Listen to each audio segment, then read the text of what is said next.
Beneath the complexities of everyday life, the rules of our universe seem reassuringly simple. This solid bridge supports my weight. The water flowing underneath always goes downhill. And when I throw this stone, it always flies through the air following a predictable path. But as scientists peered deep into the tiny building blocks of matter, all such certainty vanished. They found the weird world of quantum mechanics. Deep down inside everything we see around us, we found a universe completely unlike our own. To paraphrase one of the founders of quantum mechanics, everything we call real is made up of things that cannot be themselves regarded as real. Around 100 years ago, some of the world's greatest scientists began a journey down the rabbit hole into the strange and the bizarre. They found that in the realm of the very small, things could be in two places at once. That their fates are dictated by chance. And that reality itself defies all common sense. And at stake, that everything we thought we knew about the world might turn out to be completely wrong. The story of our descent into scientific madness begins with a most unlikely object. Berlin, 1890. Germany is a new country, recently unified and hungry to industrialize. In this newly unified Germany, a number of new engineering companies were founded. They had spent millions buying the European patent for Edison's new invention, the light bulb. The light bulb was the epitome of modern technology, a great optimistic symbol of progress. Engineering companies quickly realized there were fortunes to be made building streetlights for the new German Empire. But what they didn't realize was that they would also unleash a scientific revolution. Strangely enough, this humble object is responsible for the birth of the most important theory in the whole of science, quantum mechanics, a theory that I've spent my life studying. And that's because back in 1900, the light bulb presented a rather strange problem. Engineers knew that if you heated the filament with electricity, it glowed. The physics that underpinned this, though, was completely unknown. But something as basic as the relationship between the temperature of the filament and the color of light it produces was still a complete mystery. A mystery they were obviously keen to solve. And with the help of the new German state, they saw how to steal a march on their competitors.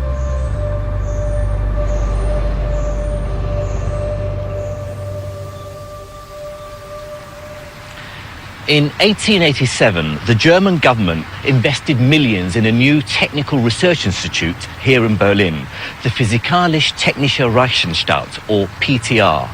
Then, in 1900, they enlisted a bright, if somewhat straight-laced scientist to help work here. His name was Max Planck.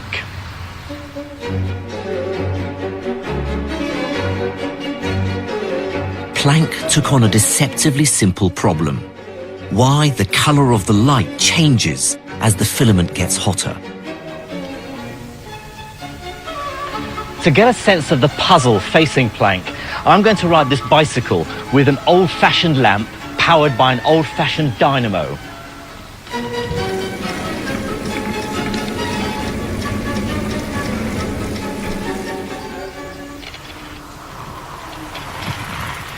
Obviously, the faster I go, the brighter the light.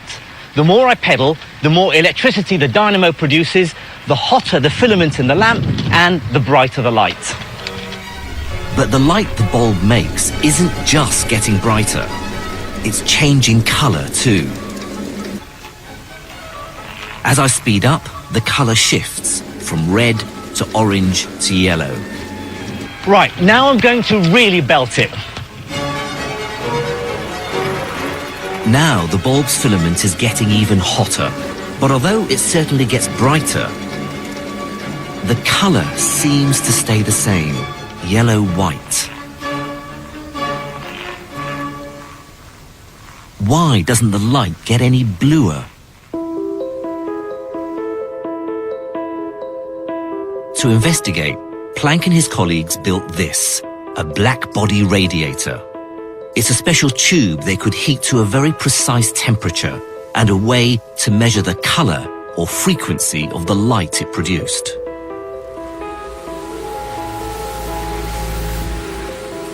Nowadays, over 100 years later, the PTR still do exactly this kind of measurement, just much more accurately. The temperature inside here is 841 degrees centigrade.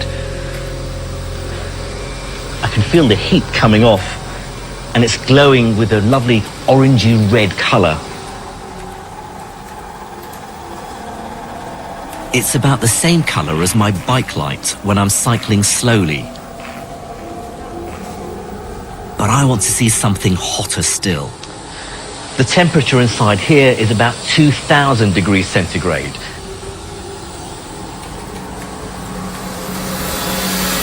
And it's glowing with a much brighter, whiter coloured light. To produce light of this intensity and colour requires a power of about 40 kilowatts. Now, that's equivalent to about 400 Ms on a bike cycling very fast, or the combined output of the entire Tour de France. Although the light is whiter, it's red-white. There's very little blue. Why is blue so much harder to make than red? And further up the spectrum, beyond blue, the so-called ultraviolet is hardly produced at all, even when we look at things as hot as the sun. Even the sun, at a temperature of 5,500 degrees centigrade, produces mostly white visible light and makes remarkably little ultraviolet light given how hot it is. Why is this? Why is ultraviolet light so hard to make? This remarkable failure of common sense so perplexed scientists of the late 19th century that they gave it a very dramatic name. They called it the ultraviolet catastrophe. Planck took a crucial first step to solving this. He found the precise mathematical link between the colour of light, its frequency, and its energy. But he didn't understand the connection. However, it was another weird anomaly that would really put the cat amongst the pigeons.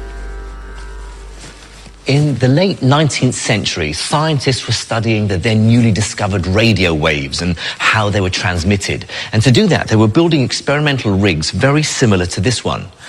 Basically, by spinning this disc, they could generate huge voltages that caused sparks to jump across the gap between the two metal spheres. But in doing so, they discovered something very unexpected to do with light. They found that by shining a powerful light source on the spheres, they could make the sparks jump across more easily. This suggested a mysterious and unexplained connection between light and electricity.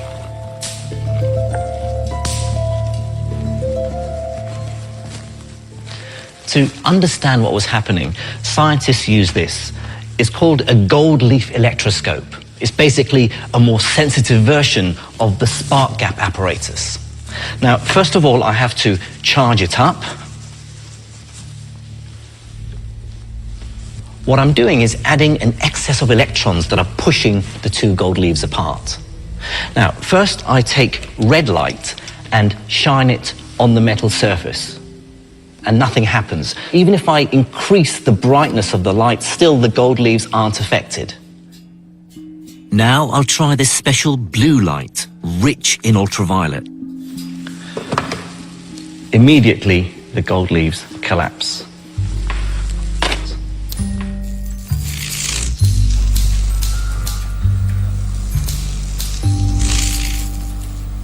light can clearly remove static electric charge from the leaves.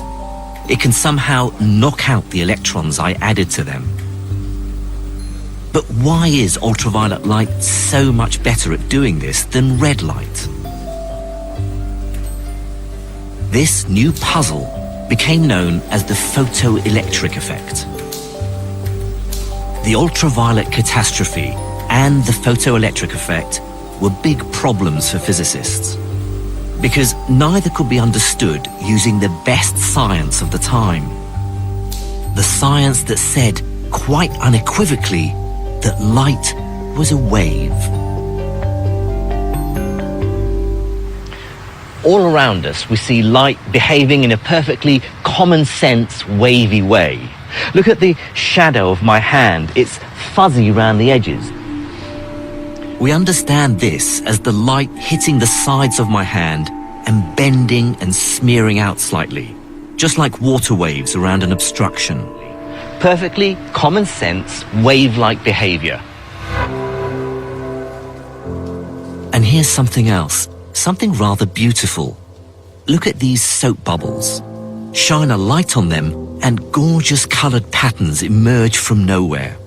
And this was easily explained if you accept that light was a wave, reflecting off the outer and inner layers of the thin soap film and breaking up into the colors of the rainbow. Rather like ripples on the surface of water, light was simply ripples of energy spreading through space. And this was as firmly accepted as the fact that the Earth was round. But although this wave theory worked perfectly well for shadows and bubbles, when it came to the ultraviolet catastrophe and the photoelectric effect, the wheels started coming off. The problem was this: how could light do this? To truly grasp how absurd this phenomenon was, it might be useful to consider how waves in water behave.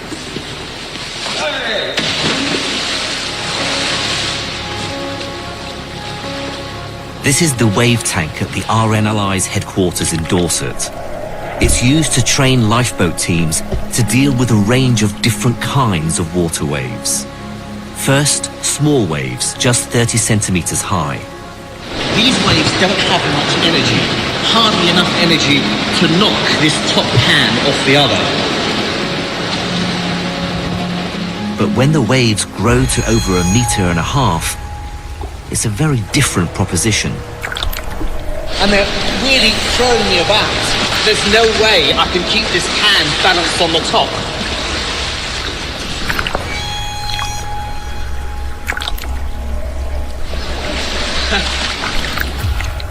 It's clear what water waves are telling us.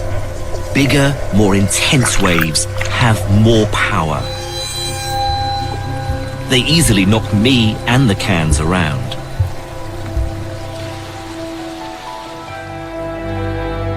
So if light was a wave, more intensity should knock out more electrons.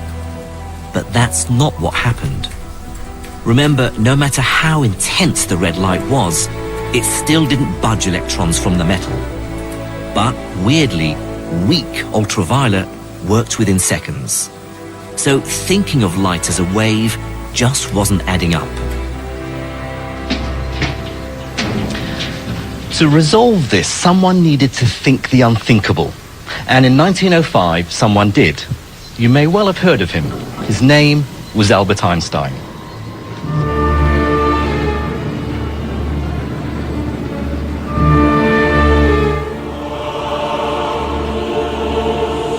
This is the Achenhold-Sternwarte Observatory in Berlin. Perched on top is a strange, huge iron and steel construction. But it's not a gun. It's actually a telescope.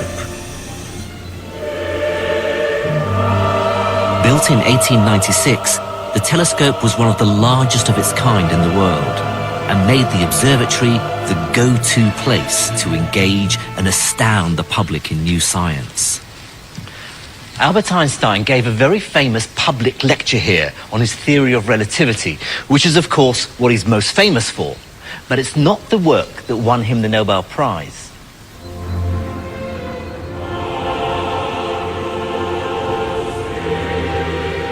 In 1905, he'd also come up with a new theory to explain the photoelectric effect. And what he suggested was revolutionary and even heretical.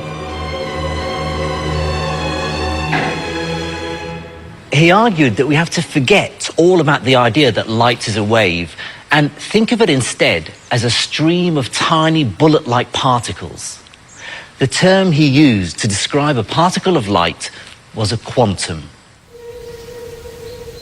To Einstein, a quantum was a tiny lump of energy. And although in 1905 the word wasn't new, the idea that light could be a quantum seemed crazy. And yet, following Einstein's heretical line of thought to its logical conclusion, solved all the problems with light at a single stroke.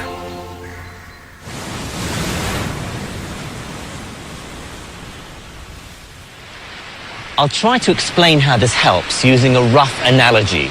Of course, like all analogies, it's far from perfect, but hopefully it'll give you a sense of the physics to help you understand why thinking of light as a stream of particles solves the mystery of the photoelectric effect.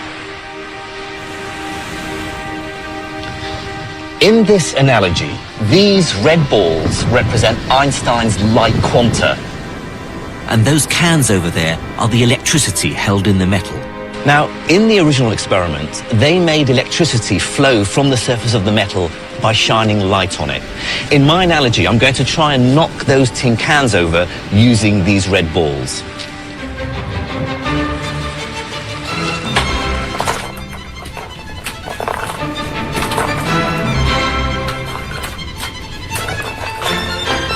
Absolutely no effect. That's just like red light.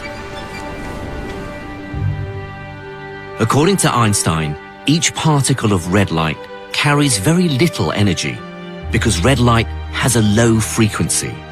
So even a very bright red light with many red light particles can't dislodge any electrons from the metal plate, just like the red balls. Now I'm going to use heavier balls, like these blue golf balls, and I'm going to try and knock off the tin cans with these.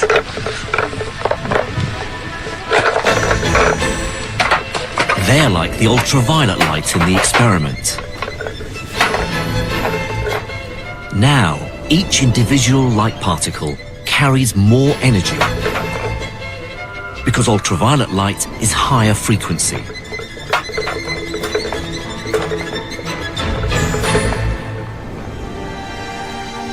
Just a few of them, like a dim ultraviolet light, are enough to knock the electrons out of the metal plate and collapse the gold leaf. So Einstein's idea that light is made up of tiny particles or quanta is a wonderful explanation of the photoelectric effect. I remember when I first learnt about this, being blown away by its sheer elegance and simplicity. But what's more, Einstein's nifty idea also helped solve Planck's mystery of the light bulb. There was more red than ultraviolet because ultraviolet quanta took so much more energy to make, about 100 times more energy. No wonder there are so few of them. That moment at the beginning of the 20th century signaled a genuine revolution because it demonstrated that the kind of physical science that people were doing right back to Newton and Laplace and people like that, that you needed a completely new approach. Physics has never recovered from that moment in the sense that it's built on that moment. That's where modern physics really began. But Einstein's theory also left physicists with a dizzying paradox, defying all common sense.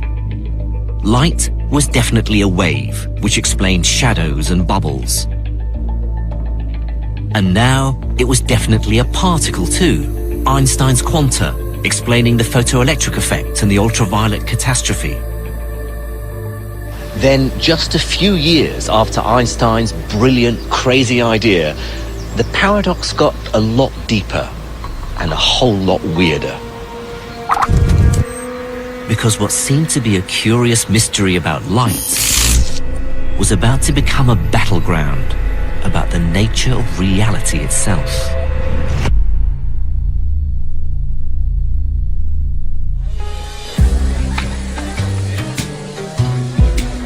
(1922). The Western world is in the grip of a revolution, a cultural revolution. James Joyce's Ulysses is published. Stravinsky is at the height of his powers, and Chaplin has just released his first serious movie. The Ottoman Empire collapses. Europe is still recovering from the war to end all wars, in which millions of men lost their lives. Russia is newly communist. Meanwhile, America is exporting jazz to the world. Thank you.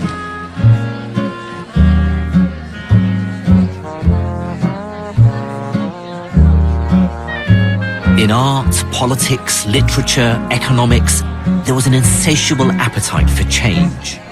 This was the birth of modernism. You got a heart that there's no way of knowing. Can see where you are, but can't see where you're going. And I'm stuck here still. I'm tangled up with you. This whole world can be so uncertain. But, and I might get into trouble for saying this, I would argue that the upheaval that took place in physics at this time would eclipse them all and have far longer lasting consequences.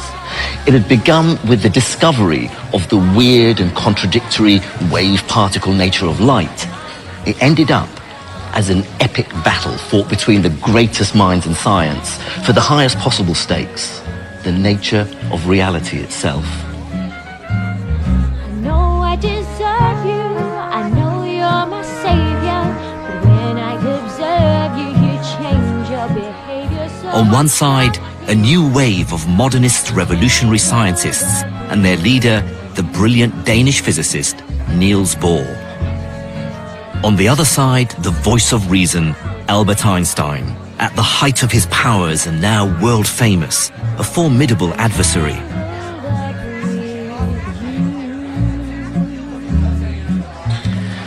The battle raged for decades. Actually, in some ways, it still does. It was fought across the world in universities, at conferences, in bars and cafes. It would reduce grown men to tears. And it began with a deceptively simple experiment. this whole world can be so uncertain. But weirdly, it was an experiment that wasn't even about light. It was about the particles that make electricity. Somebody else will I. In the mid-1920s, an experiment was carried out at Bell Laboratories in New Jersey in America, which uncovered something entirely unexpected about electrons. Now, at the time, it was accepted without question that electrons were these tiny lumps of matter, small but solid particles like miniature billiard balls. In the experiment, they fired a beam of electrons at a crystal and watched how they scattered. Now, that's entirely equivalent to taking a beam of electrons, say from an electron gun, and firing it at a screen with two slits in it, so that the electrons pass through the slits and hit another screen at the back. What the Bell scientists found shocked the physics world to the core. To understand why, consider a similar experiment with water waves. I've set up a simple experiment. I have a water ripple tank placed on top of an overhead projector. I have a generator producing waves that pass through two narrow gaps. The projector beams the image of the waves onto the back wall. You can see as the waves come in from the left and squeeze through the two gaps, they spread out on the other side and interfere with each other.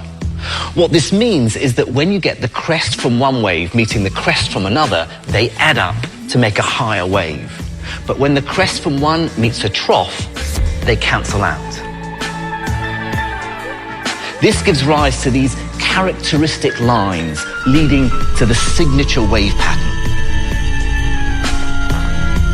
bands of light and dark. Whenever you see these light and dark bands, the signature wave pattern, you know without doubt that you've got wave-like behavior.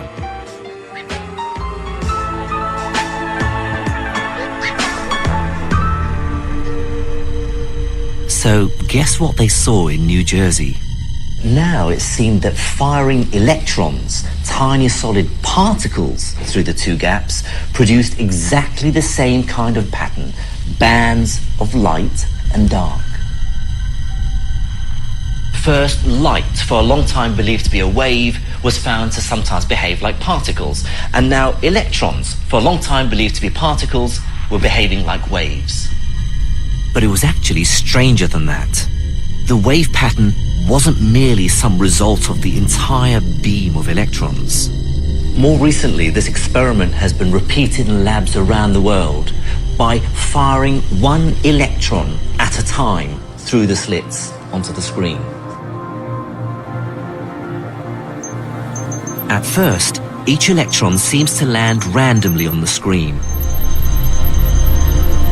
But gradually, a pattern forms. The signature wave pattern. Let me be quite clear about just how weird this is. Remember from the wave tank experiment where the signature wave pattern only exists because each wave passes through both slits and then its two pieces interfere with each other.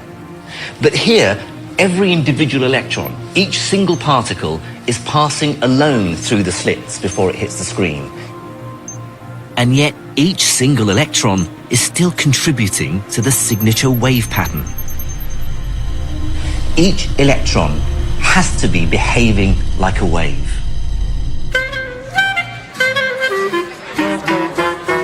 To explain this strange result, Niels Bohr and his colleagues created quantum mechanics, a crazy theory of light and matter that embraced contradiction and didn't care that it was almost impossible to understand. As Niels Bohr himself said, anyone who isn't shocked by quantum theory hasn't understood it. So, viewers, I'm going to take our tiny electron and use it to delve deep into the heart of reality. And yes, prepare to be shocked, because this is the only way to explain what we observe when a single electron travels through the slits and hits the screen. Quantum mechanics says this: we can't describe what's traveling as a physical object. All we can talk about are the chances of where the electron might be. This wave of chance somehow travels through both slits, producing interference just like the water wave. Then, when it hits the screen, what was just the ghostly possibility of an electron mysteriously becomes real. Let me try and capture just how weird this is with an analogy. If I spin this coin,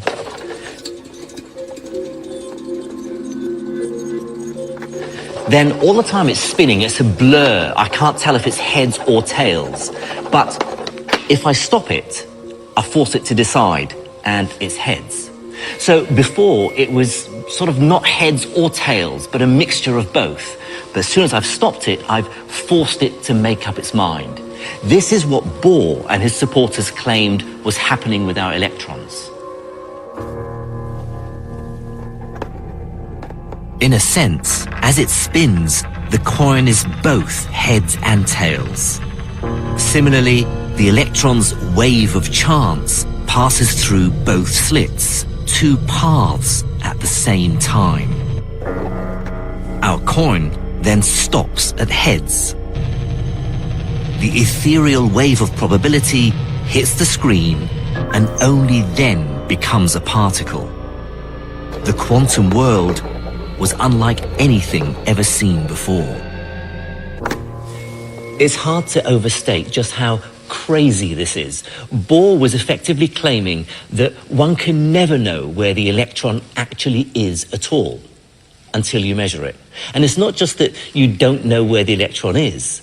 It's weirdly as though the electron itself is everywhere at once. Bear in mind that electrons are among the commonest and most basic building blocks of reality. And yet, here's Bohr saying that only by looking do we actually conjure their position into existence. It's like there's a curtain between us and the quantum world, and behind it, there is no solid reality, just the potential for reality. Things only become real when we pull back the curtain and look. And this view, ladies and gentlemen, became known as the Copenhagen interpretation.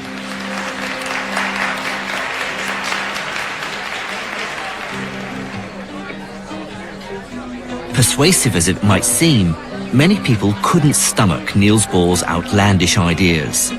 And they found a natural leader in the most powerful man in science.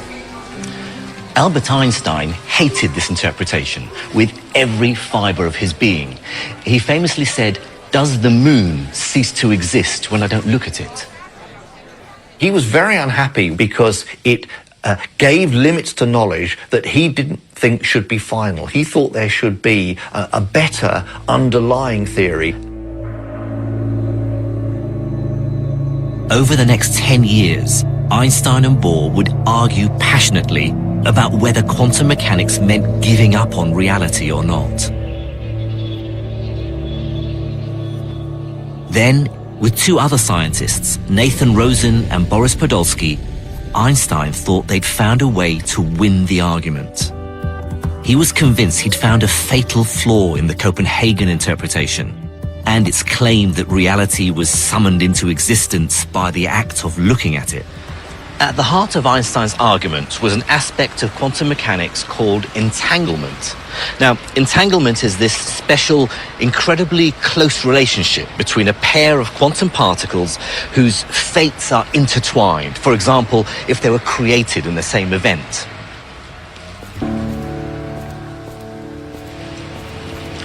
Let me try and explain this by imagining the two particles are spinning coins.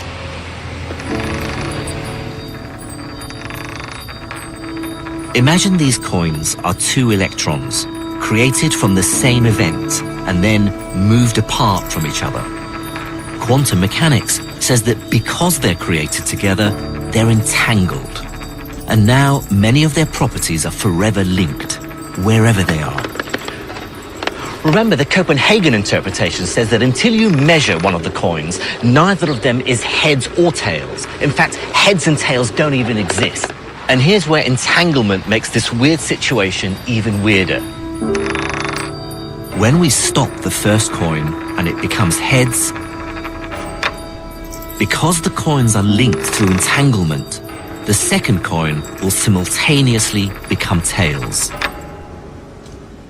And here's the crucial thing. I can't predict what the outcome of my measurement will be, only that they will always be opposite. Einstein seized on this because it meant that something was happening between the two coins that was almost too crazy to imagine. It's as if the two coins are secretly communicating instantaneously across space and time, even if the first coin was on Earth and the other was on Pluto. Einstein refused to believe this instantaneous, faster-than-light communication. His theory of relativity said that nothing could travel that fast, not even information. So how could one coin instantaneously know how the other would land? He disparagingly called it spooky action at a distance and claimed it was a fatal flaw in the Copenhagen interpretation. What's more, he had a better idea. Einstein believed there was a simpler interpretation, that somehow the destiny of the two coins, whether or not they ended up heads or tails, was already fixed long before we observed them. He said that although it seemed the coin was deciding to be, say, heads at the moment of observation, actually that decision was taken long before. It was just hidden from us. In Einstein's mind, quantum particles were nothing like spinning coins. They were more like, say, a pair of gloves, left and right, separated into boxes. We don't know which box contains which glove until we open one. But when we do, and find, say, a right-handed glove, then immediately we know that the other box contains the left-handed glove. But crucially, this requires no spooky action at a distance. Neither glove has been altered by the act of observation. Both of them were either left or right-handed glove from the beginning, and the only thing that has changed is our knowledge. So, which is the true description of reality? Bohr's coins, which only become real when we look at them, and then magically communicate to each other? Or Einstein's gloves, which are hidden from us, but are definitely left or right from the beginning? In other words, is there an objective reality, as Einstein believed, or not, as Bohr maintained? In the late 1930s, as the world plunged into war, there was no way to answer this question. The battle to understand the nature of reality was deadlocked.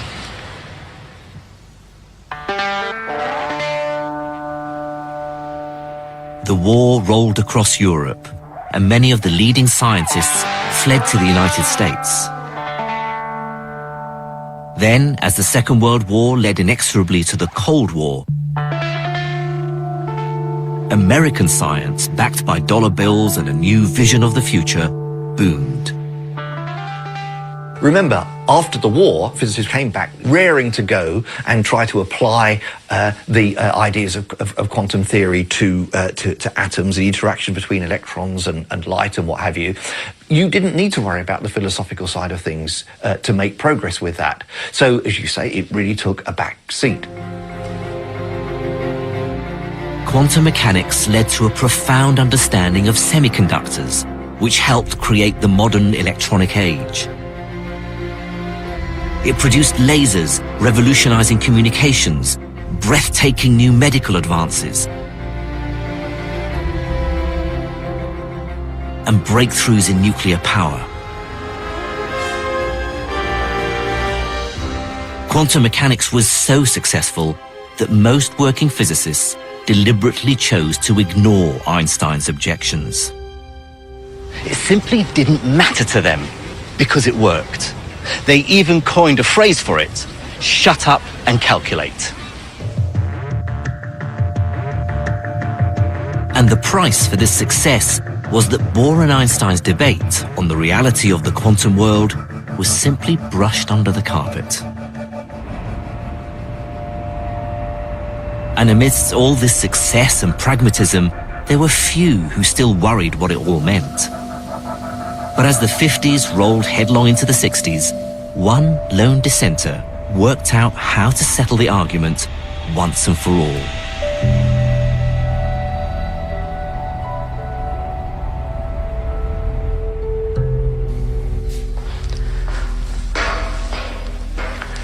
John Bell, I think it's fair to say, isn't well known to the general public. But to physicists like me, he's, well, a hero. He was an original thinker with real courage in his convictions, and the story of his rise to become one of the greats of physics is made even more remarkable when you consider how he started. He was born in Belfast in the 1920s into a poor working-class family.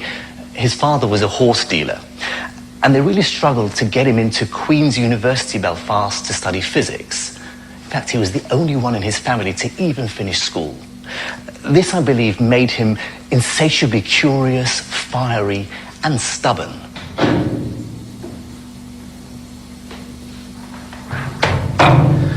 I remember meeting John Bell in 1989, a year before he died. We were both at a conference in America, and we happened to be sharing a lift just after both attending a talk on quantum mechanics. Keen to say something to the great John Bell, I said I thought the speaker's conclusions were completely crazy. He stared at me with his piercing blue eyes, and for a moment I thought my fledgling physics career was going down the drain. But as the lift doors opened and he was about to leave, he said, "Yes, I completely agree with you. Haven't they heard of the helium problem?" To this day, I'm not quite sure what the helium problem is, but I was just so relieved that John Bell and I agreed.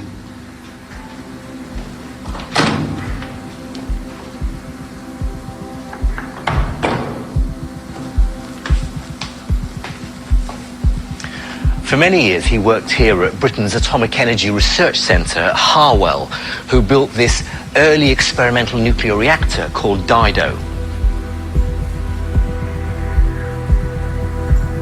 It was here that he started pondering the deep and worrying questions that quantum mechanics raised. Did the quantum world only exist when it was observed? Or was there a deeper truth out there waiting to be discovered?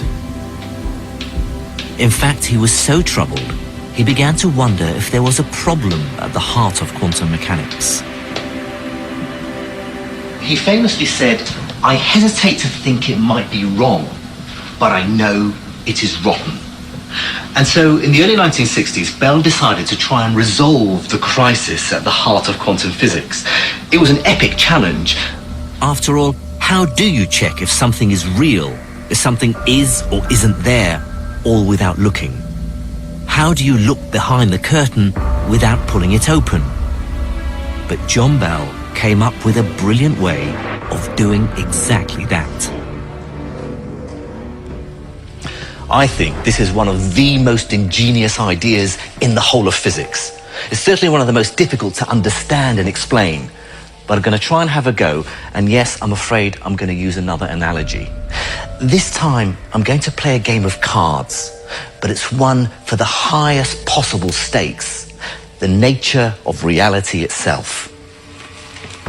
The card game is against a mysterious quantum dealer. The cards he deals represent any subatomic particles, or even quanta of light, photons. And the game we'll play will ultimately tell us whether Einstein or Bohr was right. Now, the rules of the game are deceptively simple. The dealer is going to deal 2 cards face down. If they're the same colour, I win. If they're different colours, I lose.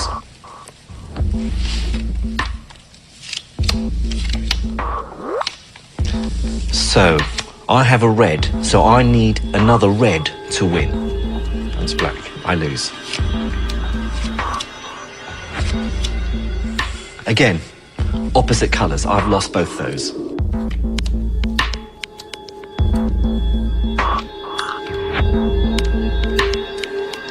That's 4 in a row.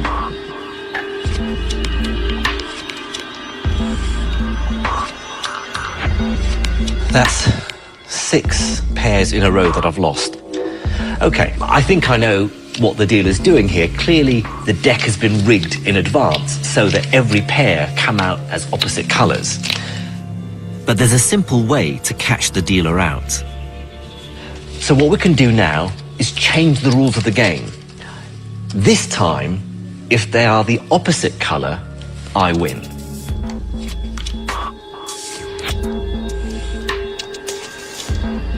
But once again, every time, my evil quantum opponent beats me.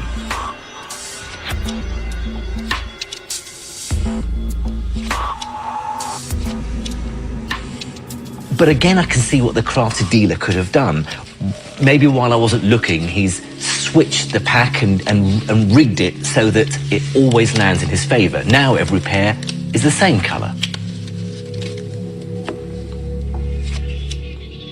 Rigged decks, remember, were what Einstein thought was really happening in the entanglement experiment. He said that just like the gloves were already placed in the box, so the evil dealer stacked the cards before we played. But Niels Bohr's idea was very different. He said red and black don't even exist until you turn them over. Bell's genius was that he came up with a way of deciding once and for all who was right, Einstein or Bohr. This is how he did it. I'm now not going to tell the dealer which game I want to play, same colour wins or different colour wins, until after he's dealt the cards. Now Now, because he can never predict which rules I'm going to play by, he can never stack the deck correctly. Now, he can't win. Or can he? So now the rules are different wins. The same, okay? Same color wins. This gets to the very heart of Bell's idea. If we now start playing and I win as many as I lose, then Einstein was right. The dealer is just a trickster with a gift for sleight of hand. Reality may be tricky, but it does have an objective existence. But what if I lose? Well, then I'm forced to admit that there is no sensible explanation. Each card must be sending secret signals to the other across space and time in defiance of everything we know. I'm forced to accept that at the fundamental quantum level, reality is truly unknowable.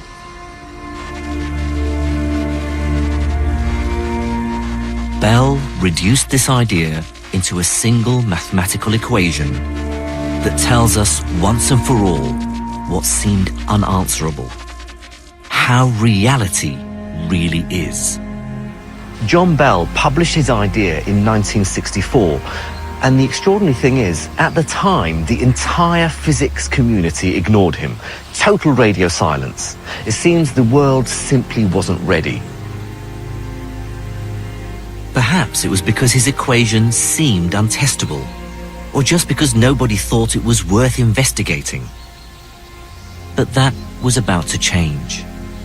And the change would come from a very unexpected place. This is the dawning of the age of Aquarius, age of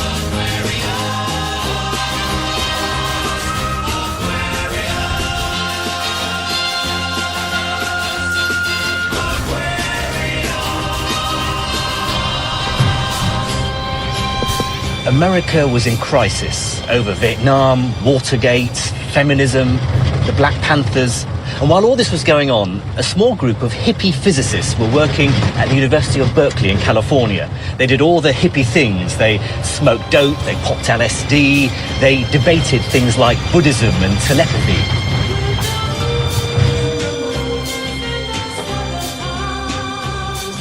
And they loved quantum mechanics. In its weird version of reality, they saw parallels with their own esoteric beliefs.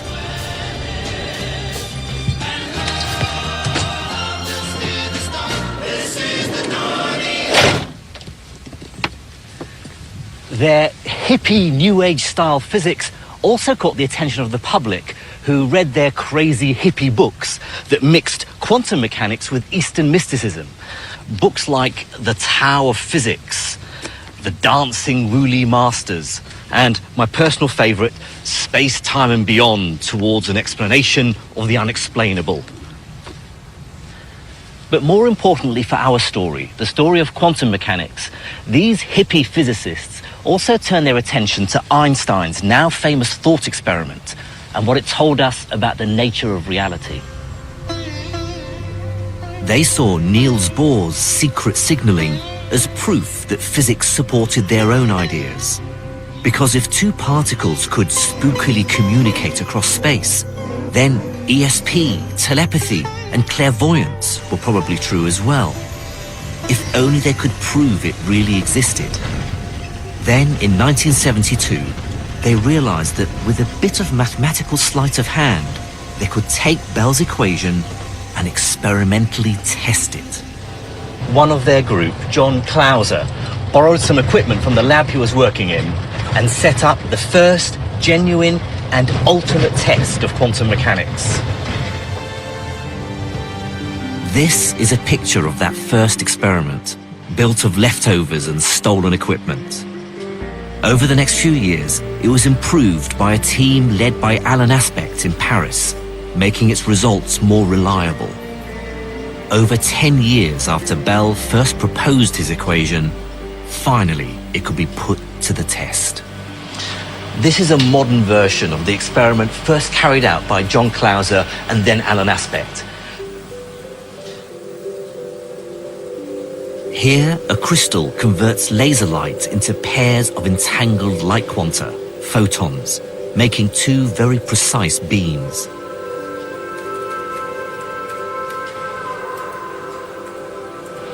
These photons are passed round and bent back again until they pass through these detectors.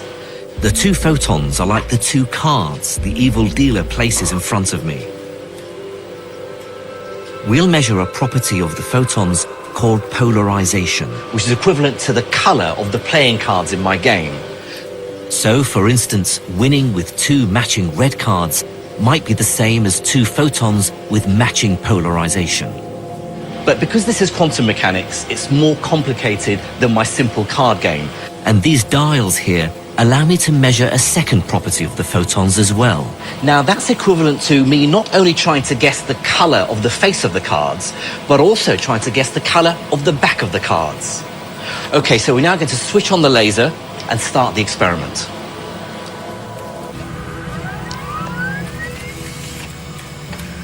So this number here gives me the number of photon pairs coming through the experiment. That's equivalent to the pairs of cards in my game. The graph here dropping down gives me the probability that I can win, that I'm guessing right. The more photons, the more accurate it becomes. I'll stop at an uncertainty of about 1%. And the final answer is 0.56. So if I put that into my equation, I now need to run the experiment 3 more times, corresponding to the 4 different settings of these dials. Each run is now like a different set of rules for the quantum dealer. And when I add them up and get the answer, if it's less than 2, then Einstein was right. If it's greater than 2, then Bohr was right. Okay, so now for the second setting. Just remember what the experiment will show. If the numbers come out less than 2, then it's proof the dealer has been stacking the deck. This was Einstein's view. Okay, so the number I get this time is 0.82.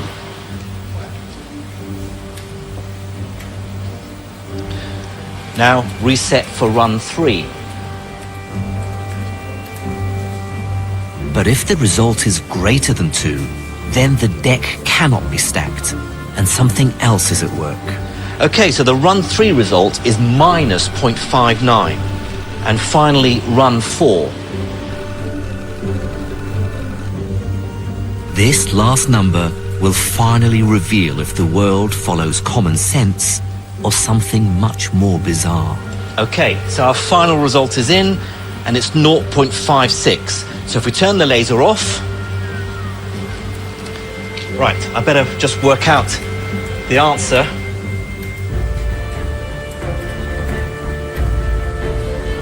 And there we have it, 2.53. It's a number greater than 2. Absolute proof that Albert Einstein was wrong and Niels Bohr was right.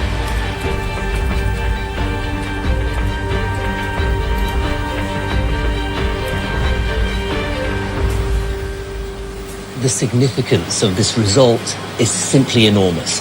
Just remember what it means. Einstein's version of reality cannot be true.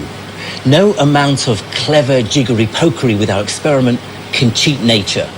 The two entangled photons' properties couldn't have been set from the beginning, but are summoned into existence only when we measure them. Something strange is linking them across space. Something we can't explain or even imagine other than by using mathematics. And weirder, photons do only become real when we observe them. In some strange sense, it really does suggest the moon doesn't exist when we're not looking. It truly defies common sense. No wonder towards the end of his life, Einstein wrote, "All these 50 years of conscious brooding have brought me no nearer to the question, what are light quanta? Every Tom, Dick and Harry thinks he knows it, but he is mistaken." The experiment only confirms this. Whatever is happening, we just don't understand it. But it doesn't mean we should stop looking. While it's true that Einstein's dream of finding a reasonable, common-sense explanation was shattered for good, my own personal view is that this doesn't necessarily banish physical reality. Like Einstein, I still believe there might be a more palatable explanation underlying the weird results of quantum mechanics. But one thing is clear. Whether there are physical, spooky connections, whether there are parallel universes, whether we bring reality into existence by looking, whatever the truth is, the weirdness of the quantum world won't go away. It'll rear its ugly head somewhere. 120 years ago, the greatest scientific revolution ever was brought about by a light bulb. And scientists are still using powerful light sources, like X-rays, to unlock nature's mysteries. This is the Diamond Light Source. It's Britain's single largest science facility. The X-rays produced here are 10 billion times more powerful than a hospital X-ray. With that sort of power, scientists can slice into matter and glimpse those quantum secrets inside.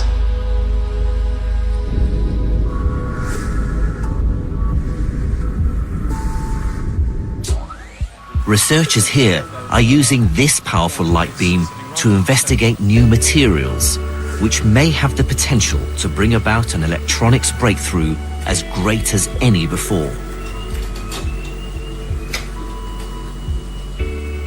Just as the quantum pioneers of the 20s and 30s ended up bringing about a scientific and technological revolution, so this generation of physicists are set to usher in a new quantum era.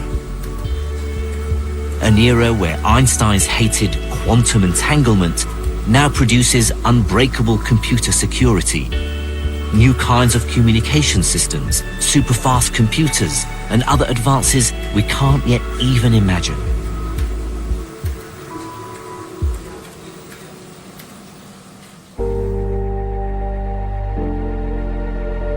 And this is why quantum mechanics thrills and frustrates me. It's capricious, it's counterintuitive, it even sometimes feels just plain wrong. And yet, it still surprises us every day. And I, for one, believe that our knowledge of the quantum world is still far from complete, that there are greater truths about nature yet to be discovered. And that's still what keeps me awake at night. Next week, join me as my journey into the quantum world gets even more surprising. I investigate how its weird rules are crucial for life, and how the bizarre behavior of subatomic particles might even influence evolution itself. Welcome to a new and very strange world of nature. It's been taken over by the weird subatomic particles of quantum physics.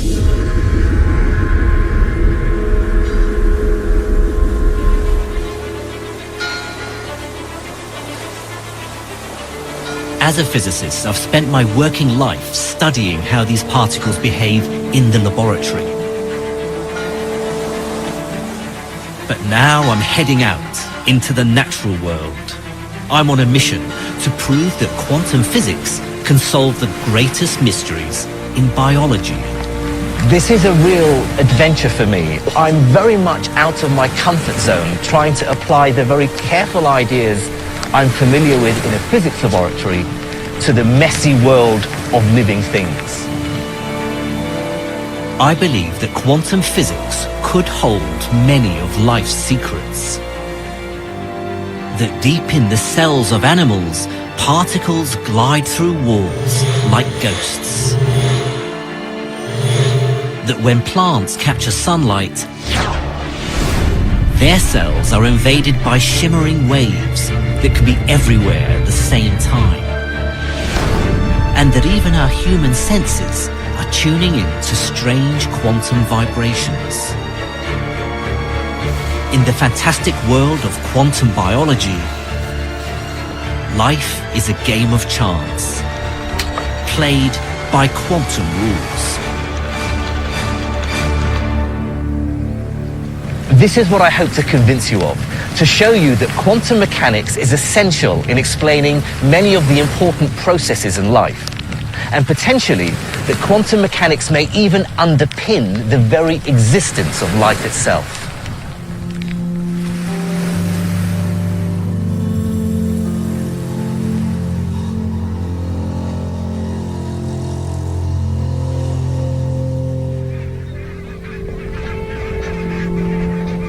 My quest begins with one of the most majestic sights in nature: migration. Every winter, barnacled geese arrive right on cue at the same Scottish river. The end of an epic 2,000-mile voyage from Svalbard, high above the Arctic Circle. Of course, many birds head south for winter, then back home for summer. But for decades, exactly how birds navigated with such accuracy was one of the greatest mysteries in biology. So the most recent discovery has caused a sensation. In the past few years, one species of bird has helped create a scientific revolution. I was one of many physicists who were shocked to discover that it navigates using one of the strangest tricks in the whole of science. It utilizes a quirk of quantum mechanics, one that bamboozled even the greatest of physicists, from Richard Feynman to Albert Einstein himself. So you might be surprised to discover the identity of this mysterious creature. Say hello to the quantum robin.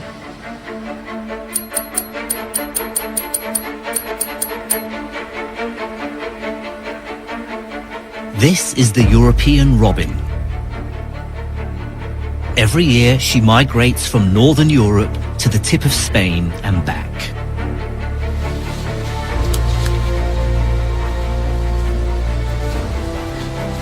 In this laboratory in the woods, biologist Henrik Moritzen is trying to solve the mystery of how she does it. But he's found himself in my world, the strange world of quantum mechanics.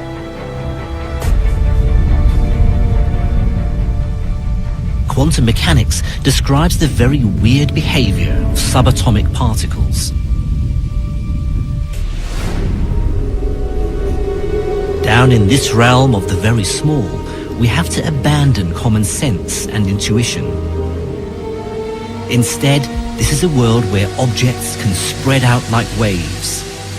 Quantum particles can be in many places at once and send each other mysterious communications. I set out to understand how the bird finds its way, but it just turned out that the data more and more pointed towards this as the only explanation that could bring all the different results together. Henrik's investigating a long-standing theory that robins navigate by the Earth's magnetic field.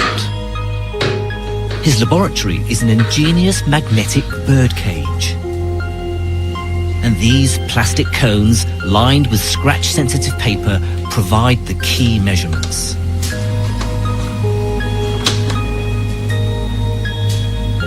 Henrik's artificial magnetic field is like the Earth's, except that he can point it in any direction he likes. Inside their cones, the robins always respond to the field, leaving scratches in a single direction. The big mystery is how. The Earth's magnetic field is incredibly weak, far too weak for any living creature to detect. But Henrik has found an intriguing clue by giving the quantum robin a mask. We have a little leather hood similar to what you put on a falcon, you know, but just for a robin. And you have then a hole in front of one eye or a hole in front of the other eye. But what we can see is that if you cover up the right eye, you turn off the magnetic compass processing in the left part of the brain. If you cover up this eye, you turn the compass off in this part of the brain. The robin's magnetic compass seems to be in her eyes.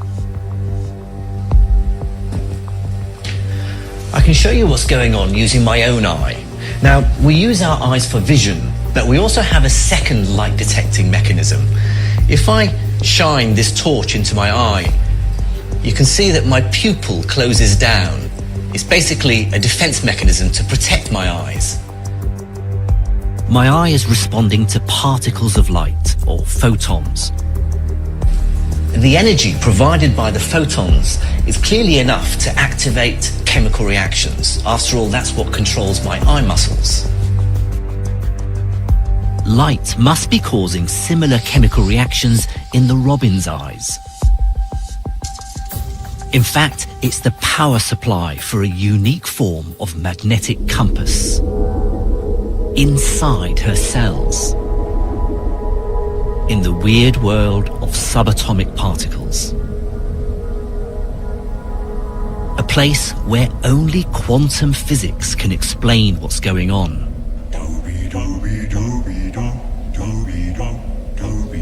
To see why, imagine the chemical reactions in the robin's eye taking place in mountains and valleys of energy. To get a reaction to start, you have to push molecules to the top of a mountain. Thanks to Henrik's experiments, we now know that light does most of the hard work. But when it reaches the very peak, the molecule becomes incredibly sensitive to the slightest touch. The key point here is that the robin's chemical compass is now balanced on an energy peak between two valleys. Going one way produces one set of chemical products, the other a different set. Now, even a tiny change in the Earth's magnetic field can tip the molecule over the top.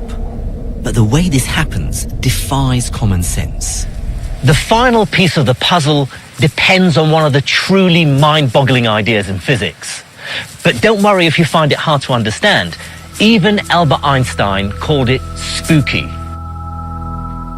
The idea is called quantum entanglement. It involves particles that seem to communicate faster than the speed of light. In 1935, Einstein published a famous paper arguing that it was impossible. But Einstein was wrong. In recent years, extremely delicate experiments have shown that subatomic particles really are entangled. It means they can subtly and instantaneously influence each other across space. And now it seems the same thing is going on inside the robin's eye. When a photon enters the robin's eye, it creates what's called an entangled pair of electrons. Here's how it works. Each electron has two possible states. For simplicity, I'm choosing to call them red and green. Now, here's the weird thing. Until I measure it, it's neither one nor the other, but both at the same time. Think of the electrons like spinning disks. They are simultaneously red and green. But by firing a dart, I can force the first electron to be one or the other. So far, it's just a game of chance. I don't know what I'll get until I try it. So I know my first electron is red. Suppose I now measure the second electron. You'd think I'd have a 50-50 chance of getting red or green. After all, that's what you'd expect in the normal, everyday world. But you'd be wrong. In quantum entanglement, the electrons are mysteriously linked. For example, if I get red on the first, I always get red on the second. It's not a game of chance anymore. It's as if the first electron is telling the second one what to do.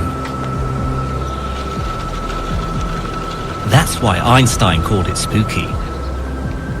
The electrons seem to know that they should both have the same color, no matter how far apart they are. The really important part is that the two electrons needn't be the same color. They can be entangled in a different way, so that if the first electron is red, the second one is always green.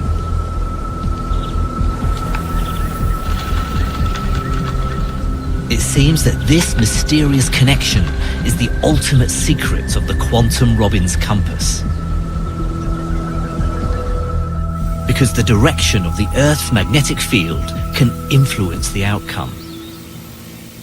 Near the equator, they may be more likely to be red-red, but near the pole, they may be more likely to be red-green. And that's the vital factor that finally tips the balance of the Robbins chemical compass. Tiny variations in the Earth's magnetic field change the way electrons in the Robbins eye are entangled. And that's just enough to trigger her compass. Now, finally, we can see how something as weak as the Earth's magnetic field can tip that balance one way or the other.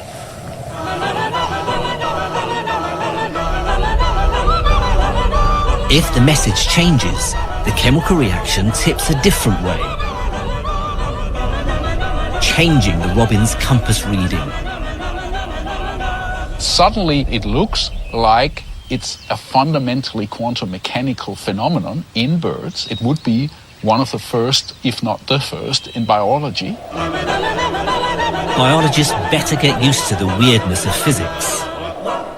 The Robin is navigating by spooky quantum entanglement. To see subtle quantum effects, even in a controlled, austere environment of a physics lab, is really difficult. And yet, here's the Robin doing it with ease. These experiments are real and verifiable. And yet, even though I'm seeing them with my own eyes, I still find it hard to believe.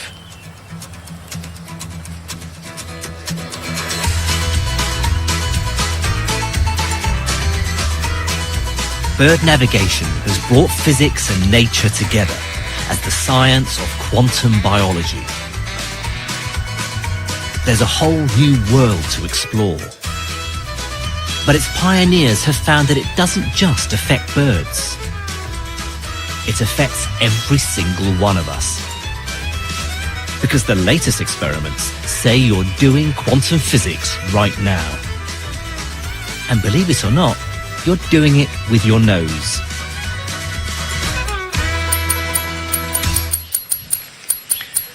Hello, Jem. Hello. Hello, little girl. Hello. Our sense of smell is remarkable and quite different from our other senses of sight and hearing. Among the thousands of scents that we can recognize, many of them may well trigger very powerful memories and emotions. It's as though our sense of smell is wired directly to our inner consciousness. It's also different in another way. The other senses of sight and hearing rely on us detecting waves, light and sound. But our sense of smell involves detecting particles, chemical molecules. Recently, scientists have begun to realize that when it comes to our sense of smell, something very mysterious is going on.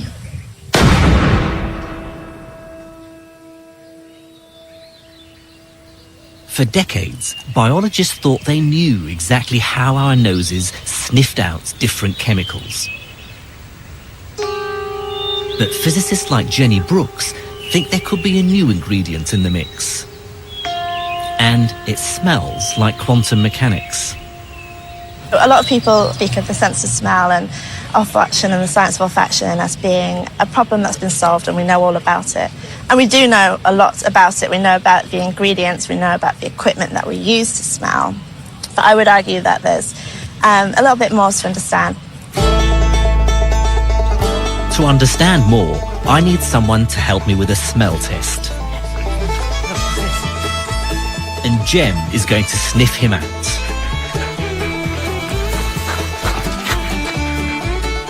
Every human being gives off a cocktail of chemicals.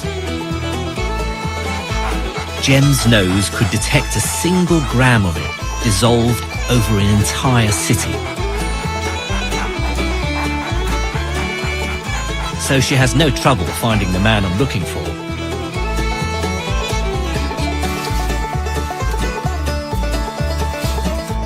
Meet Colin the gardener, a man who's used to smelling the flowers. Right then, Colin, I'm going to put your sniffing skills to the test. Cool. I've got a selection of chemicals here, and I want you to tell me what they remind you of. Okay. I'll start you off What's that? easily. Oh, that's like a minty vapor rub. It is, yeah. Sort of thing. Like, yeah, this is sort of what you'd rub. menthol. Menthol. Yeah. Yep. But it's that essence. Right, here's the next one. So you should be able to recognise this one. That's baking with my daughter. Icing sugar, sort of thing. Vanilla. Vanilla. Yeah. When our noses detect a chemical, they fire a nerve signal to our brains. But different chemicals create different sensations. The standard explanation for this is to do with the shape of the molecules. The conventional theory that goes back to the 1950s says that the scent molecule has a particular shape that allows it to fit in to the receptor molecules in our nose. If it has the right shape, it's like a hand in a glove or a key in a lock. In fact, it's called the lock and key mechanism. With the wrong shape, it won't fit into the receptor. But with the right shape, it fits into the receptor, triggering that unique smell sensation. Different receptors are wired to different parts of our brains. So when a menthol molecule locks into its specific receptor, it triggers that minty fresh sensation. But the lock and key theory has always had a problem. And Colin's next test will show you why. Okay, how about this one?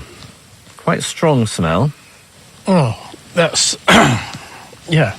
What does it remind you of? What does it conjure up? What memories? I think Christmas cake. Yeah, marzipan. Yeah, that's it. Yep. It's almonds. Very, yeah. Colin identified the smell of marzipan or almonds. In fact, it's due to a scent molecule called benzaldehyde.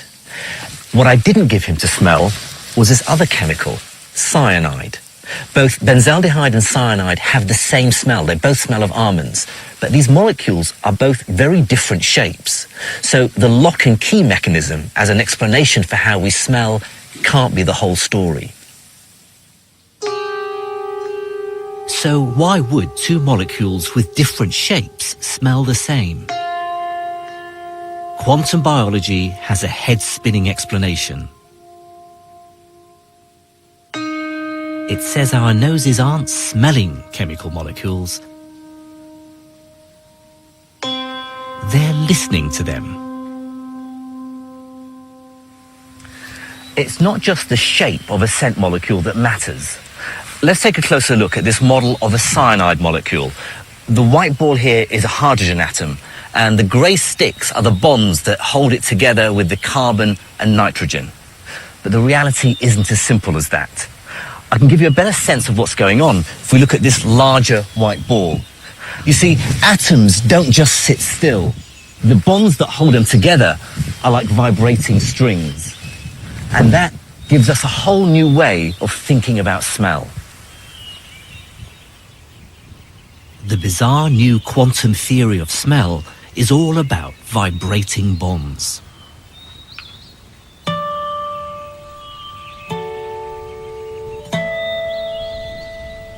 Chemical molecules are playing music for our noses.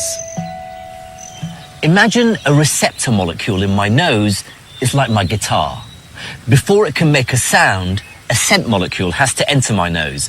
And when that scent molecule is in place, its chemical bonds provide the strings, and it's ready to be played. The The receptor molecules contain quantum particles, electrons. As they leap from one atom to another, they vibrate the bonds of the scent molecule, like my fingers plucking a guitar string. What's remarkable about this theory is that it tells us our sense of smell is about the vibrations of molecules, or wave-like behavior, and not so much about the shape of a particular scent molecule. Our sense of smell may be much more like our sense of hearing. A particular molecule, say that of grass, will vibrate at a particular frequency.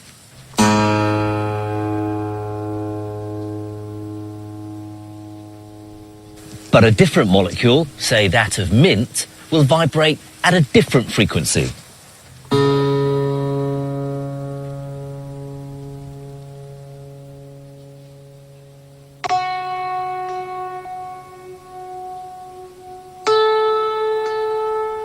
This would explain why cyanide smells like almonds. The two molecules have different shapes, but their chemical bonds just happen to vibrate at the same frequency. The quantum vibration in the odoron is almost literally like a particle of sound. So yeah, we're saying that the process of smell could be exactly like an acoustic resonance event. It could be very analogous to hearing and seeing, actually.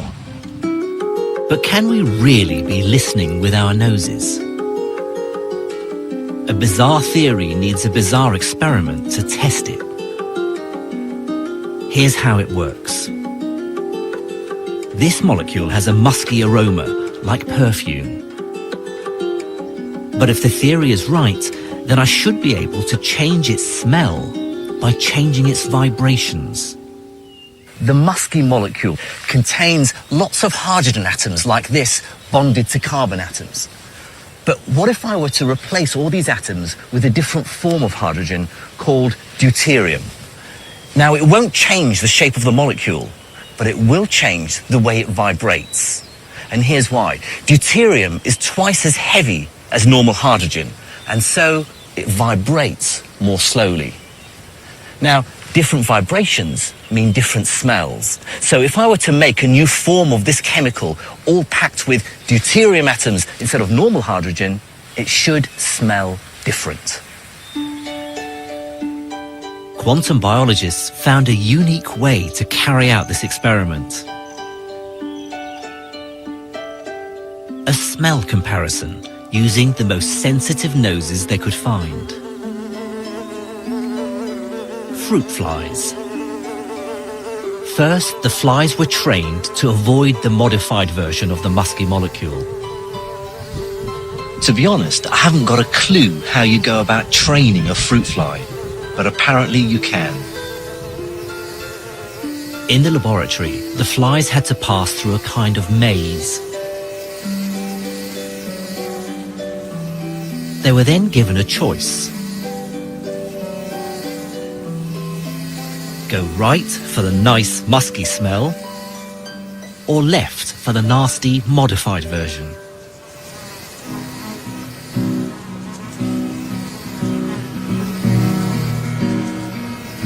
They could definitely smell the difference. They always preferred the original and turned right.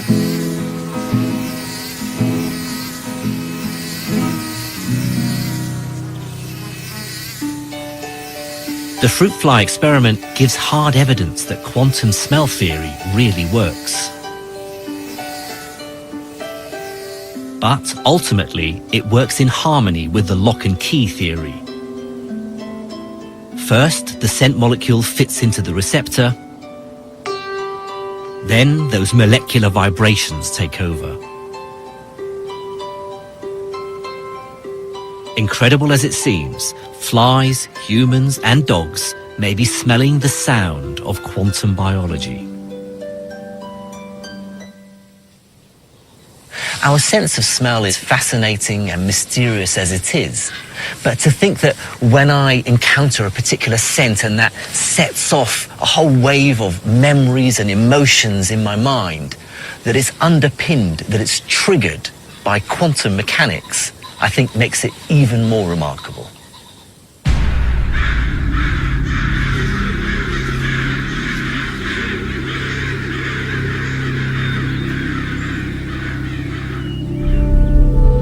The mysterious influence of quantum physics reaches into every corner of the natural world. In fact, it inhabits the walls of every living cell on Earth. Because the latest experiments suggest a magical solution to one of the greatest mysteries of nature. The miracle of metamorphosis.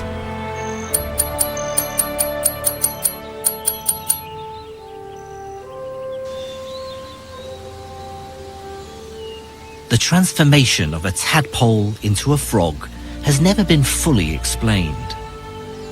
In little more than 6 weeks, the tadpole breaks down, then reassembles in its adult form. But the big mystery is how it happens so fast. When you think about it, there's nothing more extraordinary than a tadpole turning into a frog. Take its tail, for example.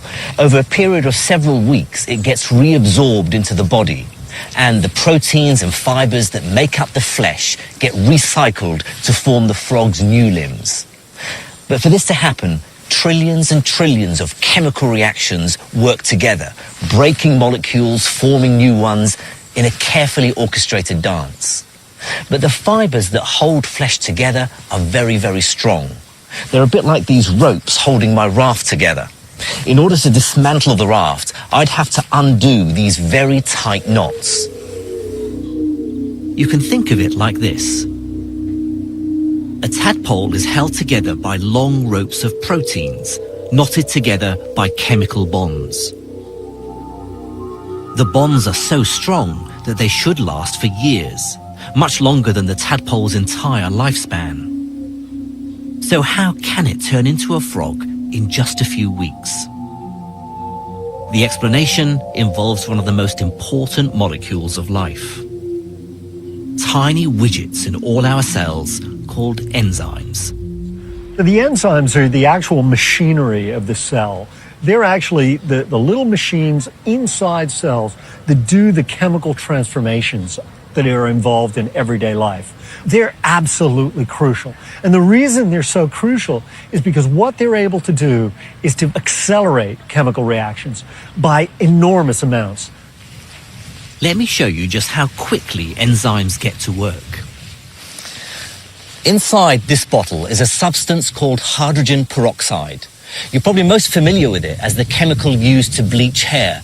In fact, I obtained this sample from my local hairdressers. Hydrogen peroxide is also produced in the body, and it's the job of the liver to get rid of it. Now, the way it does that is using an enzyme which breaks down hydrogen peroxide into water and oxygen. Now, to show you just how quickly this enzyme works, I'm going to do a quick demonstration. I've got some liver here which I've chopped up in order to release the enzyme. Now, watch what happens when I add this liver mixture containing the enzyme to the hydrogen peroxide. Watch how quickly the oxygen is released.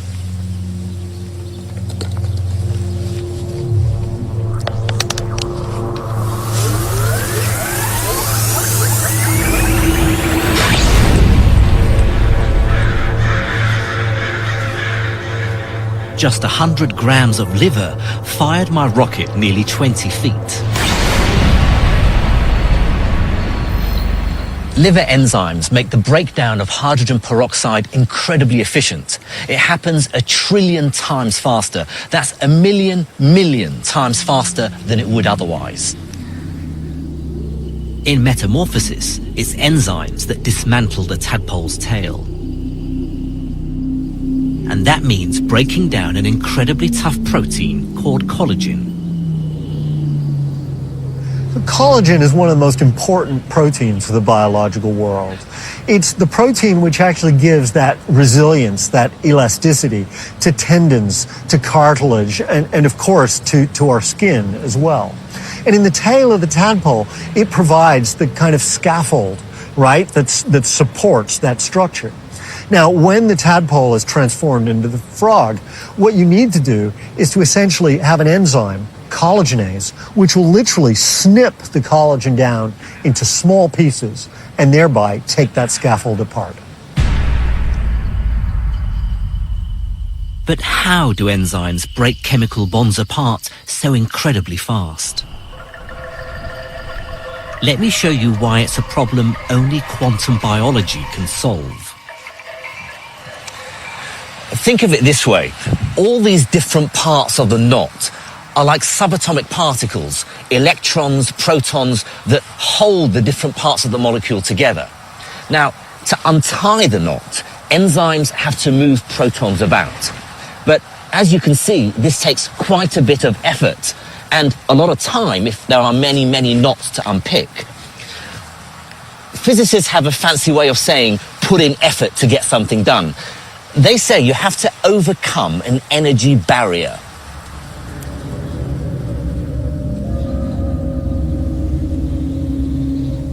Okay, here's my energy barrier. And here's my proton. To break a bond apart, it needs enough energy to get over the barrier. The trouble is, when we work out how long this would take, it's much too slow to break down a tadpole's tail. But this is where protons turn into ghosts. I wouldn't blame you for thinking that this is an idea that a clever theoretician has come up with, that it's just mere speculation, something that we have no proof of. But we do. It takes place all the time. In the quantum world, protons don't have to go over barriers. They can tunnel straight through. Tunneling strikes at the very heart of what is most strange about quantum mechanics. It's like nothing we see in our everyday world. A quantum particle can tunnel from one place to another, even if it has to pass through an impenetrable barrier. They're not solid objects like balls in our everyday world. They have spread out, fuzzy, wave-like behavior that allows them to leak through an energy barrier. A particle can disappear on one side of the barrier and instantaneously reappear on the other. In nuclear physics, this effect is a proven fact. Without quantum tunneling, the sun simply wouldn't shine. But I never thought I'd see it in a tadpole. It's hard to stress just how weird this process is. It's as though I would approach a solid brick wall and like a phantom disappear from one side and reappear on the other. The most important advantage of tunneling is its speed. It happens incredibly quickly, much faster than if protons go over the barrier. As a nuclear physicist, quantum tunneling is my bread and butter. Subatomic particles like protons do it all the time. But what has this got to do with biology?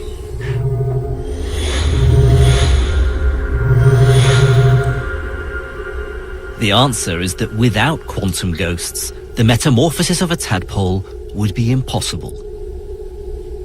Remember, chemical bonds are basically knots. Tunneling unties them fast. Have a look at these two knots. Now, on the face of it, they look identical, but there's a subtle difference. This knot has the two short ends of the rope on the same side, whereas this one has the two short ends on opposite sides. Now, you think that wouldn't make a difference, but it does. You see, this knot is very hard to break, whereas this one is easy. Quantum tunneling turns strong knots into weak ones. So, in a tadpole, the entire collagen scaffold breaks apart easily. And finally, other enzymes rebuild it in the shape of a frog. The quantum tunneling of particles is one of those weird features of the subatomic world that a physicist like me is very familiar with. After all, it's responsible for radioactive decay, and it goes on inside the sun. It's the reason why the sun and all stars shine. But to discover that it's going on inside every cell of every living organism on the planet, because every cell contains enzymes, now that I find truly amazing. Quantum biology casts its spell over every living creature. We've seen that birds, mammals, insects, and amphibians are governed by the strangest laws in science. But the most dramatic recent breakthrough concerns the single vital process on which all these forms of life depend: the conversion of air and sunlight into plants.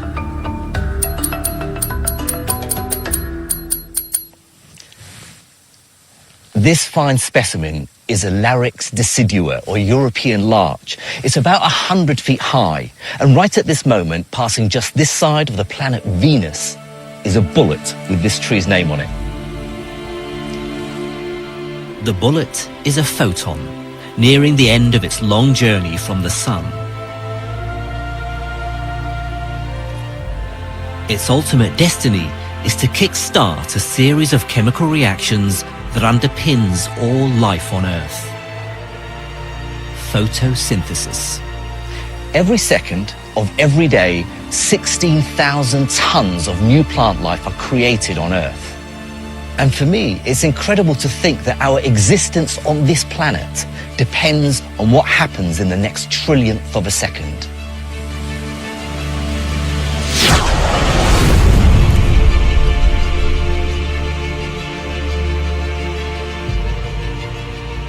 The crucial first stage of photosynthesis is the capture of energy from the sun. It's nearly 100% efficient, vastly superior to any human technology. But the way that every plant on Earth achieves this is one of the great puzzles in biology. When it turned out that quantum weirdness might hold the answer, physicists could hardly believe it. It was like a revelation. It was very exciting because I was used to work on problems that were quite abstract. Experiments, I'm a theoretician, but I always related my theory to experiments that were very clean in the lab, things that you can control. But now finding out that the things that I knew can help me to understand better how nature works, really, I don't know, scientifically, it was like a new inspiration to my life as a scientist. So I really, as I would say, I fell in love with this field. Textbook biology says the color of green plants comes from chlorophyll molecules. Inside the living cells, they absorb light from the sun. This energy is then transferred incredibly quickly to the food-making factory at the heart of the cell. The entire event takes just 1/1,000,000th of a second. When the photon hits the cell, it knocks an electron out of the middle of a chlorophyll molecule. This creates a tiny packet of energy called an exciton. The exciton then bounces its way through a forest of chlorophyll molecules until it reaches what's called the reaction center. Now that's where its energy is used to drive chemical processes that create the all-important biomolecules of life. The problem is the exciton needs to find its way to the reaction center in the first place.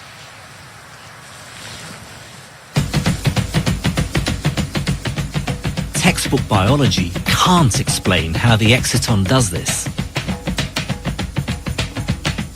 Because, of course, it doesn't know where it's going.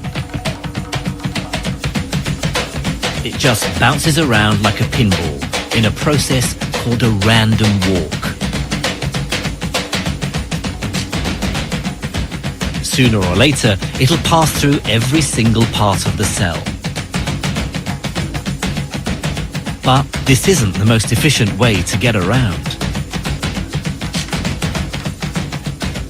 Because when the exciton eventually does reach the reaction center, it's by pure chance.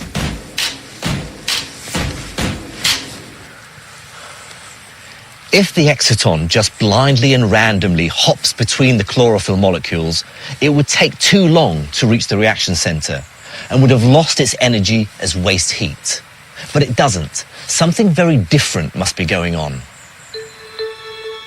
The vital clue comes from recent experiments that stunned the world of science. Chemists fired lasers at plant cells to simulate the capture of light from the sun. They confirmed the exciton wasn't bouncing along a haphazard route through the cell. This original understanding didn't explain what we were observing in the lab. So the mystery relies in, okay, so then what is the explanation for what we are observing in the lab? The solution is that plants obey the most famous law in all of quantum mechanics: the uncertainty principle. It says you can never be certain that the exciton is in one specific place. Instead, it behaves like a quantum wave, smearing itself out across the cell. The exciton doesn't simply move from A to B. In a bizarre but very real sense, it's heading in every direction at the same time. It's spreading itself out as a wave so that it can explore all possible routes simultaneously. This strikes at the very heart of what's so strange about quantum mechanics. The exciton wave isn't just going this way or that way. It's following all paths at the same time. That's what gives it such incredible efficiency.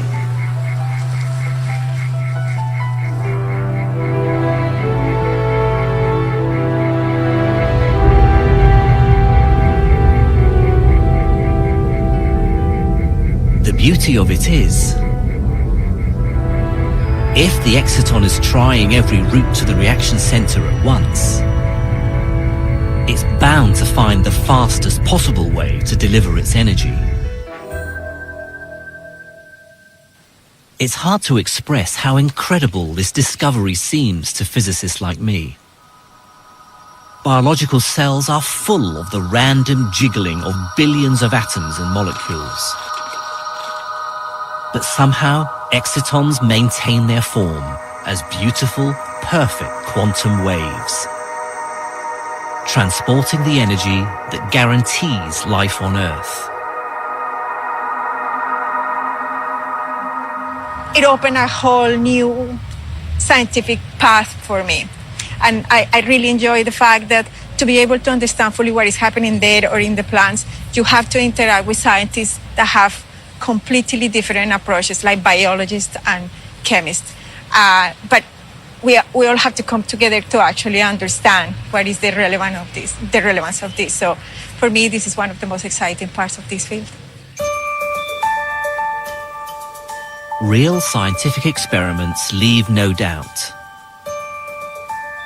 The strange hand of quantum mechanics has shaped the entire living world. It's not a surprise that you should find quantum tricks being used in biological systems. The reason is because they're better.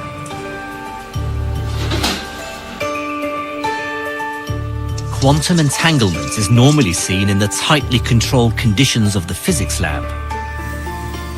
But now we know that robins use it to navigate with extraordinary precision. Quantum vibrations mean our noses listen to chemicals, enhancing our perception of the world around us. The living cells of all animals depend on protons that vanish and reappear like ghosts,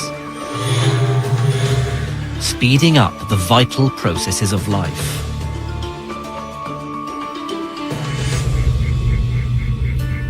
And photosynthesis reveals the big picture. A shimmering world where quantum waves capture the sun's energy in an instant.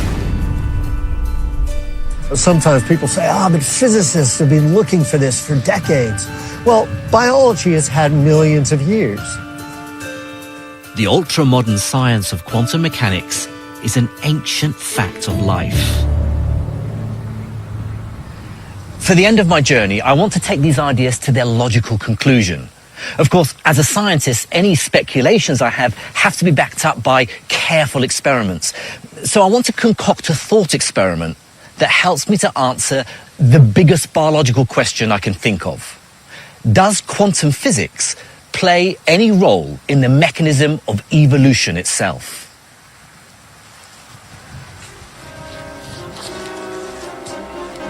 In 1859, Charles Darwin stunned the world with his theory of evolution by natural selection. He went on to explain the differences between humans and other apes.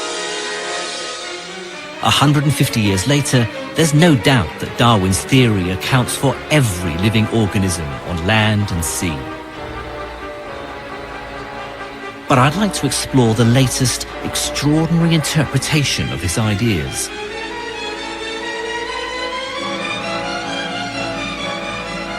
Could there be a quantum theory of evolution?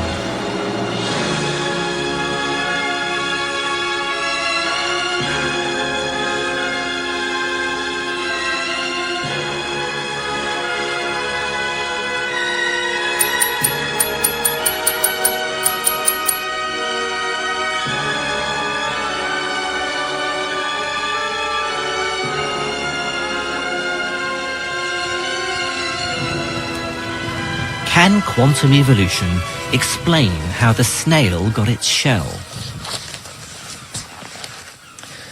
The snails I'm used to seeing in my back garden tend to have rather bland, boring shells. So have a look at this beauty. The patterns on its shell very perfectly match the lines on the stem. It's called a banded snail, Sepia nemoralis. And the pattern isn't there by accident. Come and have a look at this. Less well-adapted snails are more likely to be found here. This stone is called a thrush's anvil. The song thrush is the snail's main predator. It catches the snail and smashes its shell against the stone to get to the snail. Now, what I can see here is that there aren't many banded snail shells, suggesting that its colours camouflage it very well, hiding it from the bird.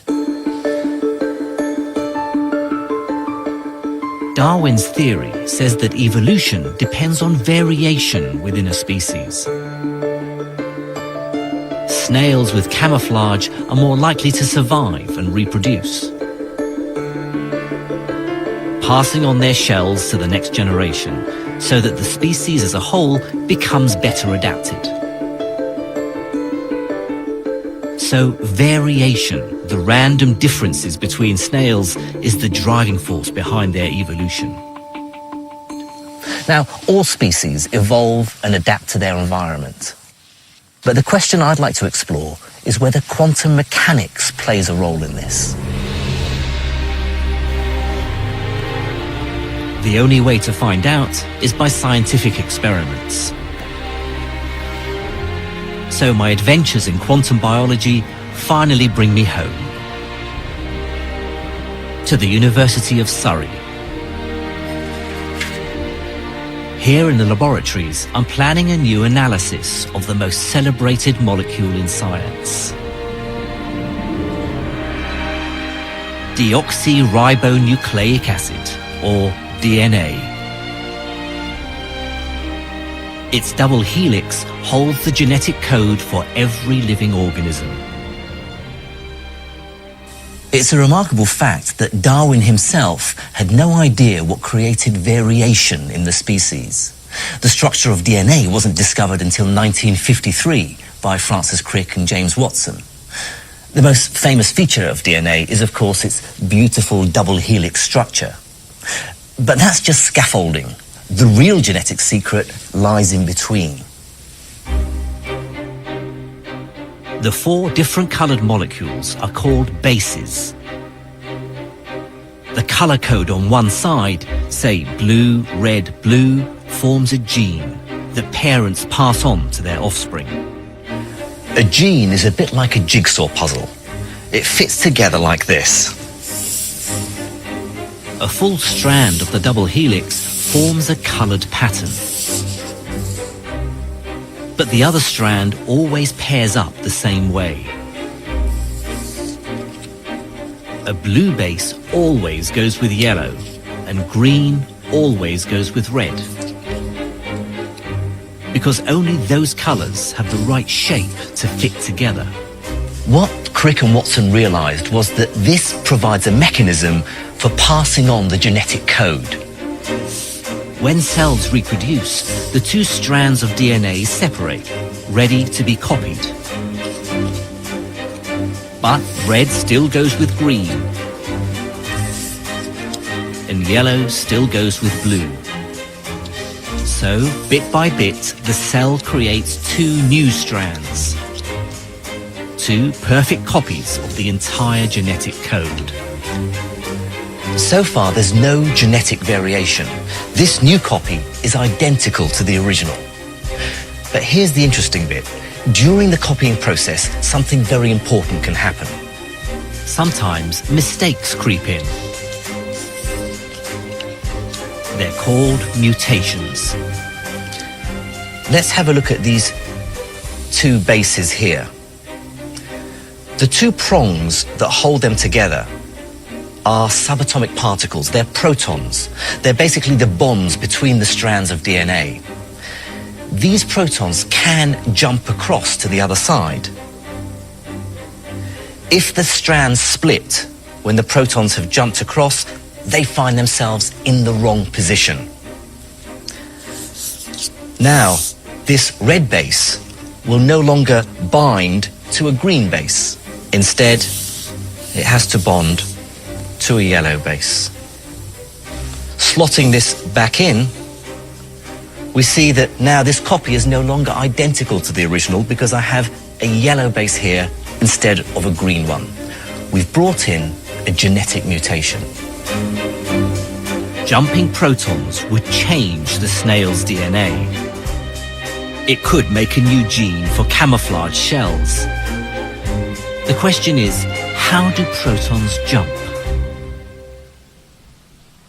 It's my belief that quantum spookiness can take over. Now, for these mutations to take place, the protons have to overcome an energy barrier. And if you remember what happened with enzymes, well, you can probably guess what's coming next. Protons can behave as if barriers don't exist. They tunnel straight through. But does this ghostly effect really happen? My colleagues in biology are already looking for the very first evidence of quantum mutations. Biologists didn't really even know about quantum mechanics, so when you tell them that, particles can be in 2 places at once, they kind of say, well, not in my cells, they can't. Our experiment involves samples of bacteria. The first sample is prepared in normal water, containing hydrogen nuclei, or protons. When the bacteria reproduce, we simply count the mutations. But if our theory is correct, then we should be able to change the rate at which mutations occur. Remember how we tested the quantum theory of smell? What if I replace the proton with its big brother, the deuteron? This is the nucleus of an atom of deuterium. Now, crucially, a deuteron is twice as heavy as a proton, and this should influence how easy it is for the deuteron to quantum tunnel. Quantum mechanics is full of surprises. Protons tunnel easily. Deuterons don't.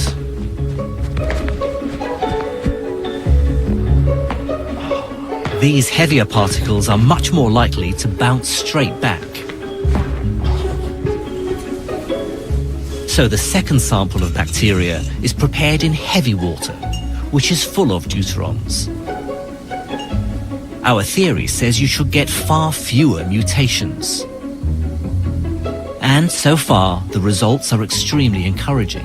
The preliminary experiments that we've done gives us a hint that the mutation rate is indeed depressed in deuterated water. We find that it is lower. So my hunch is that we're right, but we'll have to wait a little while before we're sure. Final proof lies in the future. Even if we're right, quantum tunneling is a rare form of mutation. But our results promise hard evidence for a new explanation of one of the most fundamental processes of life. Even the merest possibility of a new quantum mechanism for evolution itself is tremendously exciting. In fact, the story of quantum biology is only just beginning. What the frog, the robin, the fruit fly, and the tree have shown us is that real quantum effects are going on in nature all the time. And if there's anything we've learned from the history of quantum mechanics, it's this: we can never be certain where new discoveries will take us next.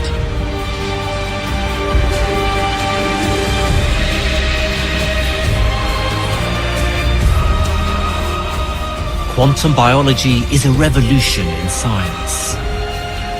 But it's time I got back to the physics department.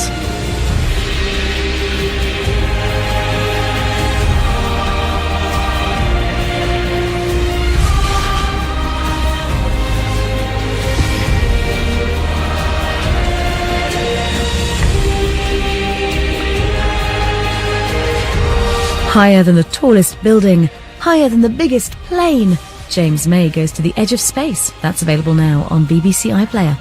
Next year on BBC4, though, we're uncovering the truth about meteors with Horizon.